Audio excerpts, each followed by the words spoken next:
Programang ito ay rated SPG.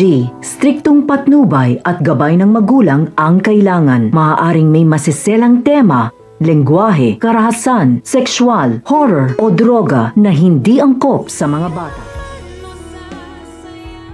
Mabubuking ni Annalyn ang sekretong ugnayan ng mag-inang Moira at Zoe dahil nakuha nito ang numero ni Moira sa staff ng hotel na tinutuluyan ni Zoe. At dahil ayaw na niyang madagdagan pa ang problema ng ama sa paghahanap sa babae, ay mag-isa niya tong haharapin at kakausapin. Dahil buong akala ni Annalyn noong una ay gusto talaga ni Zoe na mahuli na ang ina, kaya sumama ito ng Japan.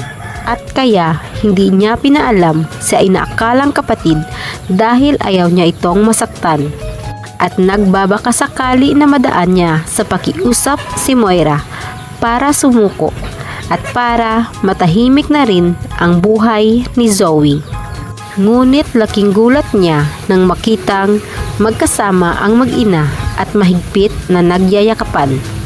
Dahil iyon din pala ang araw na aalis na ng Japan si Moira, na iba na ang pagkatao. Samantala, dahil sa pakiusap ni Zoe na silang dalawa lamang ang huhuli kay Moira at huwag nang ipaalam kay Robert, ay pumayag si Doc Lindon dahil naawa rin ito sa babae na alam niyang naiipit na sa gulo na ginawa ng kanyang ina. At dahil dito ay pinagplanuhan nila ni Zoe kung paano mahuhuli si Moira na hindi nito mahahalata at makatakas pamuli. Ang hindi alam ni Doc Lindon na may ibang plano si Zoe, na pinapasakay lamang siya nito para hindi magsumbong kay Robert. At uunahan siya ni Zoe na magsumbong kay Moira para mapaghandaan kung sakaling magkaroon ng aberya ang pagkikita nilang mag-ina. Sa kabilang banda, sinisisi ni Giselle si Carlos dahil nakikipagkita ito sa kidnapper ng kanyang ama na hindi niya alam.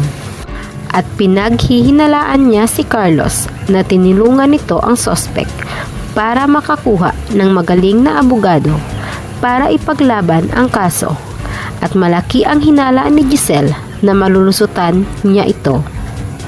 Na ibig sabihin lamang nito ay hindi nila mabibigyan ng hustisya ang nangyaring masama kay Don Pepe.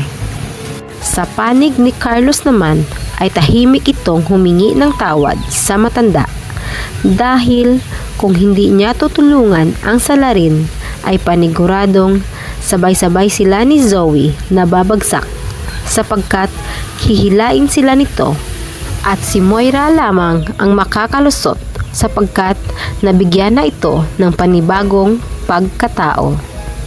At sa huling pagkakataon ay humingi si Zoe kay Moira na magkita muna sila bago ito umalis. At baka matagalan pa sila bago magkita muli. Malalagay kaya sa panganib si Annalyn dahil sa pagkakabuking niya sa totoong ugnayan ni na Moira at Zoe sa Japan? O di kaya ay gagamitin ni na Moira at Zoe si Doc Lindon para tuluyan ng makatakas? Atin lamang aabangan dito lamang sa Abot Kamay na Pangarap.